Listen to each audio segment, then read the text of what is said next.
Mulher vive 40 anos com o marido. Depois, FBI diz a ela quem ele realmente é. Bob Sheryl Love, como sugere o seu sobrenome, tem uma bonita história de amor. Mas alguns diriam que não é uma história muito romântica. Por terem vivido juntos nos últimos 40 anos, alguém pensaria que eles tinham tudo planejado desde o início e que tinham a receita perfeita para um bom casamento. Na superfície, isso era verdade, mas havia um detalhe em particular sobre o passado de Bob, do qual Sheryl não sabia absolutamente nada. Quando ela descobriu o que era, tudo mudaria. E mais, a informação veio da mais improvável fonte. Em janeiro de 2015, Sheryl Love acordou e iniciou sua rotina matinal, como ela costumava fazer, preparando um chá para si mesma. Seu marido Bob estava dormindo no quarto deles quando ouviu uma batida na porta. Eu abri a porta lentamente e vi a polícia parada do lado de fora da minha casa, disse ela em uma entrevista ao website Humans of Newark. No início não estava preocupada, ela continuou. O casal vivia ao lado de uma louca e idosa senhora por anos, e era comum a polícia vir e verificar como ela estava. Eles devem ter simplesmente batido na porta da casa errada, Sheryl pensou. Mas no momento em que eu abri a porta, ela disse, 12 policiais armados passaram por mim. Sheryl não sabia ainda, mas esse momento marcou o instante em que o mundo dela seria completamente abalado até o âmago. Alguns dos oficiais que passaram correndo por Sheryl tinham umas inconfundíveis letras FBI bordadas em suas jaquetas azuis. Sheryl não tinha ideia do que estava acontecendo e seguiu os oficiais para dentro de sua casa. Os policiais foram para o quarto e fui até o Bob, Sheryl disse. Ela ouviu os oficiais perguntarem, qual é o seu nome? Meu nome é Bob Love, o marido dela respondeu. Não minta, qual o seu nome verdadeiro? Eles perguntaram novamente. O marido dela então sussurrou algo em voz baixa. Você teve uma longa caminhada até aqui, os oficiais responderam. De repente, a polícia estava colocando algemas em Bob, enquanto uma assustada Sheryl perguntava o que estava acontecendo. Isso foi há muito tempo, Sheryl, muito antes de eu te conhecer. Bob falou, enquanto ele era empurrado para fora de casa em direção a uma viatura do FBI. Nos anos 60, na Carolina do Norte, Walter Miller estava crescendo e levando no que ele mais tarde descreveria uma infância bastante normal. Sua família era pobre e sua mãe lutava com força para criar seus 8 filhos.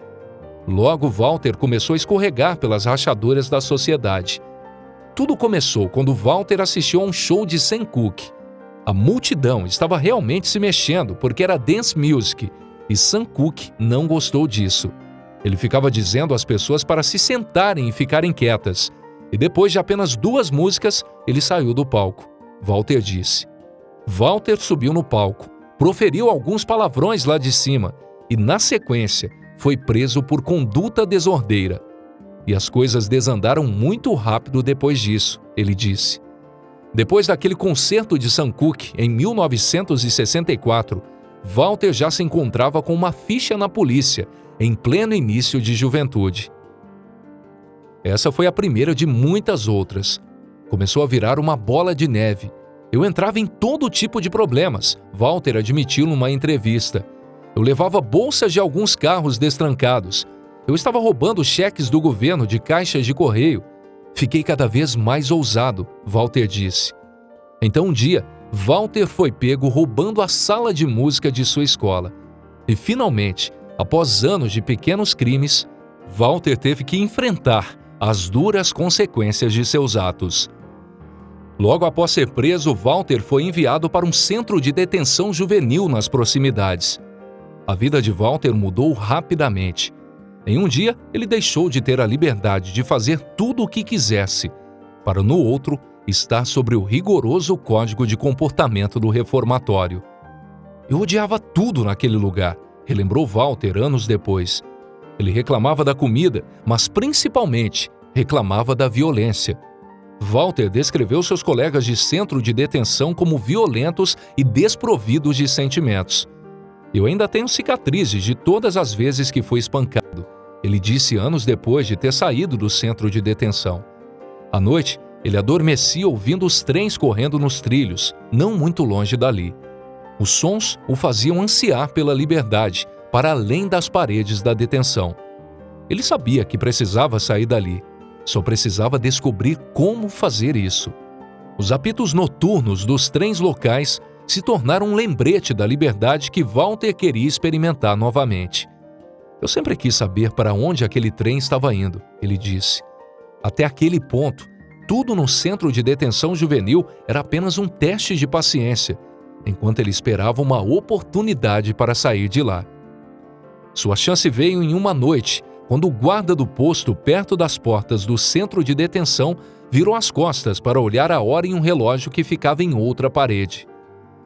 Esta era precisamente a janela de oportunidade que Walter estava esperando. Ele rapidamente se esgueirou pelas portas de saída. Eu corri pela porta dos fundos em direção ao som daquele apito de trem. E esse foi o primeiro lugar de onde eu escapei, ele disse. Mas não seria o último. Walter correu até os trilhos da ferrovia e fez exatamente o que ele queria fazer por meses.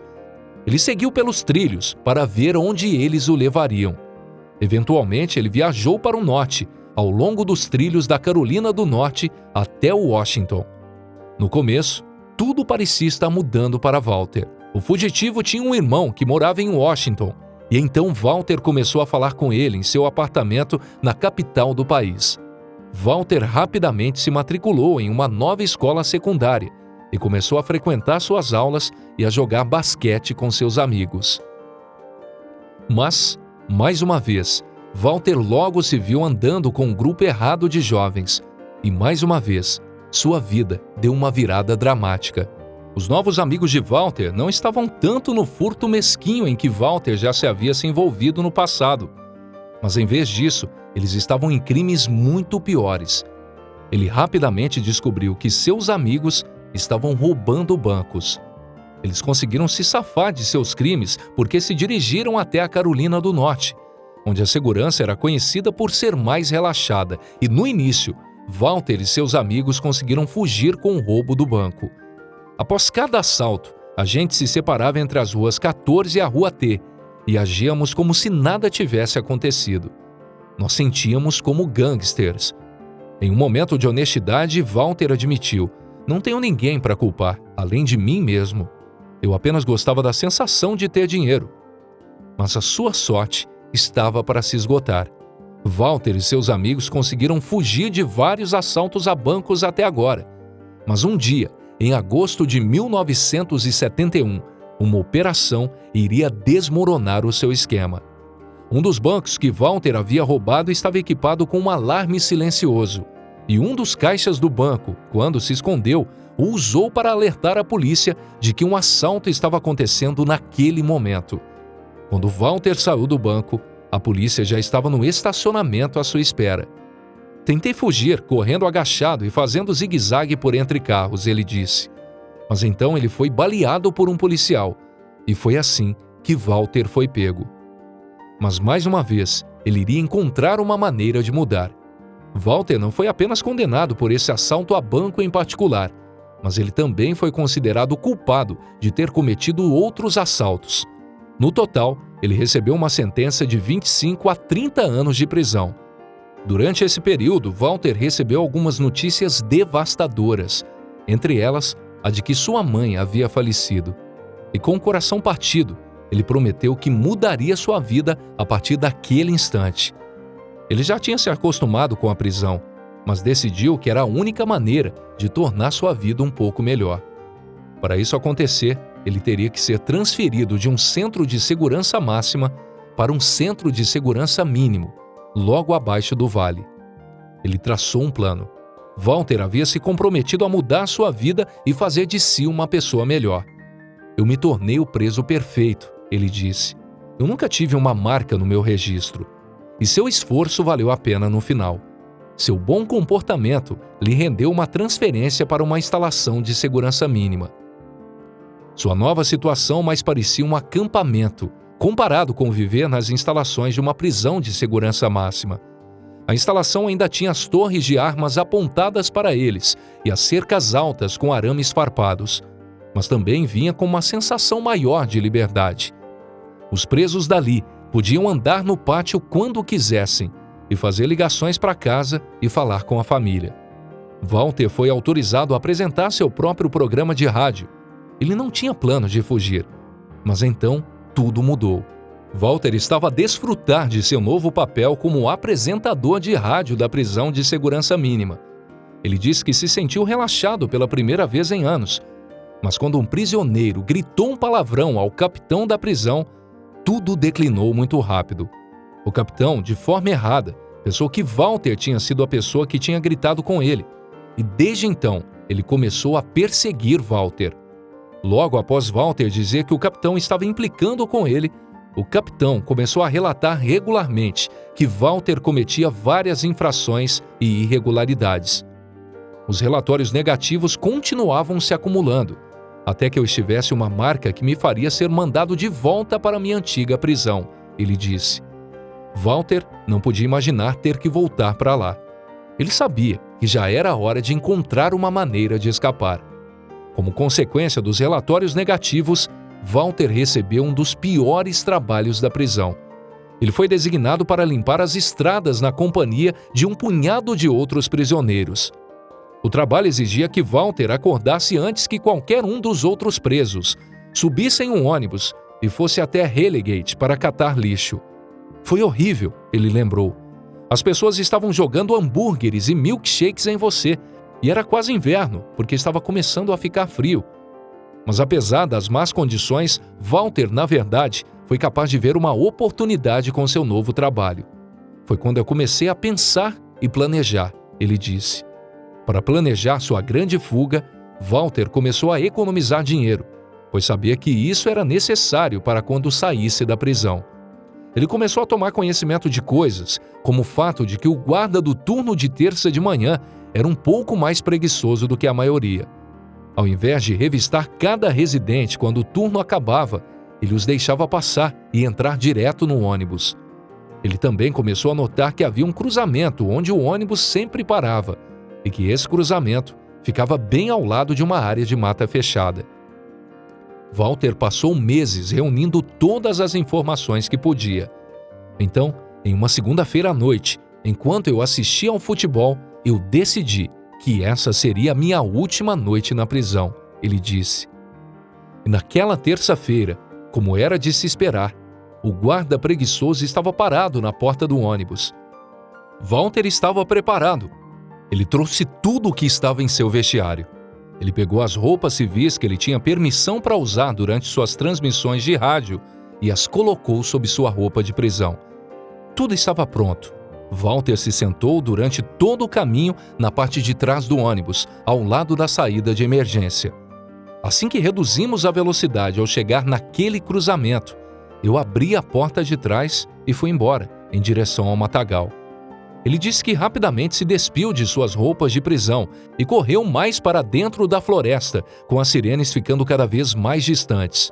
Eu podia ouvir o alarme bem atrás de mim, mas não olhei para trás, Walter disse.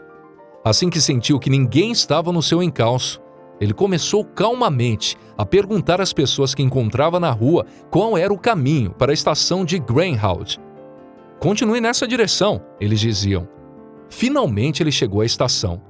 Com um estranho, ele conseguiu emprestar dinheiro suficiente para embarcar no próximo ônibus para Nova York. Afundou em seu assento, relaxando. Uma mulher virou-se para ele para puxar a conversa. Ela perguntou meu nome. Eu pensei por um momento e disse, Bob Love. E isso foi a morte de Walter Miller. Não havia mais volta. Walter estava prestes a começar uma vida inteiramente nova.